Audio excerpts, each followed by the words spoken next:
कहानी है विक्रम की, जो शहर का बहुत बड़ा बिजनेसमैन था। बहुत पैसा था उसके पास। उसकी बीवी सिया ऊपर से तो बहुत प्यार दिखाती थी, लेकिन असल में उसे विक्रम से नहीं, उसके पैसों से प्यार था। सिया को सारी प्रॉपर्टी चाहिए थी। उसने विक्रम को रास्ते से हटाने का प्लान बनाया। उसने कई तरीके सोचे, जहर देने का सोचा, एक्सीडेंट का सोचा, लेकिन वो पकड़ी नहीं जाना चाहती थी।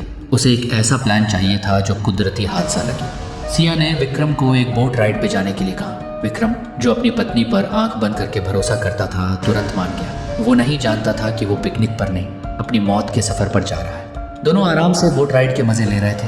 तभी बीच नदी में, जहाँ चारों तरफ सिर्फ सन्नाटा था, सिया ने अपनी चाल चली। उसने हंसते हुए कहा, अगर मुझसे प्यार करते हो तो नदी में एक डुबकी लगा के दिखाओ। विक्रम ने पत्नी की खुशी के लिए पानी में छलांग लगा दी। सिया की धड़कनें तेज थी। वो बस विक्रम के डूबने का इंतजार कर रही थी, लेकिन विक्रम वापस ऊपर आ गया। सिया को झटका लगा। वो हैरान थी और नाराज भी। उसका प्लान फेल हो रहा था। उसे लगा कि आज अगर विक्रम बच गया तो ये मौका दोबारा नहीं मिलेगा।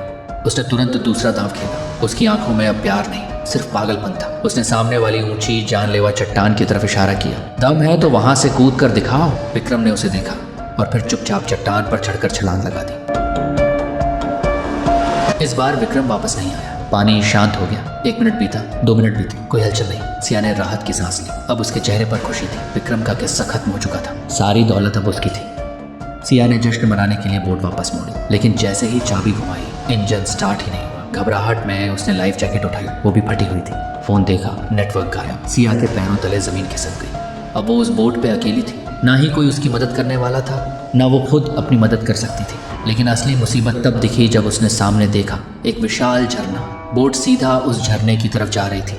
सिया डर गई। वो पानी में कूद भी नहीं सकती थी क्योंकि उसे तैरना नहीं आता था। हार मानकर वो बोट के अंदर जाकर बैठ गई और अपनी किस्मत भगवान के भरोसे छोड़ दी। कुछ ही देर बाद बोट झरने में गिर गई और गिरते ही सिया की मौत हो गई। उसका लालच उसे ले डूबा। लेकिन जब हमने झरने के बगल में देखा तो विक्रम वहाँ आराम से बैठा हुआ था, एकदम सुरक्षित। दरअसल विक्रम बचपन से एक प्रोफेशनल स्विमर था। उसे बेहतरीन तैरना आता था। उसे पहले ही पता लग गया था कि उसकी बीवी उसे मारना चाहती है। वो सब जानता था। विक्रम भी उसे मारना चाहता था। सिया सोच रही थी कि प्लान उसने बनाया है, पर असलियत में प्लान सिया का था और इस्तेमाल विक्रम ने किया।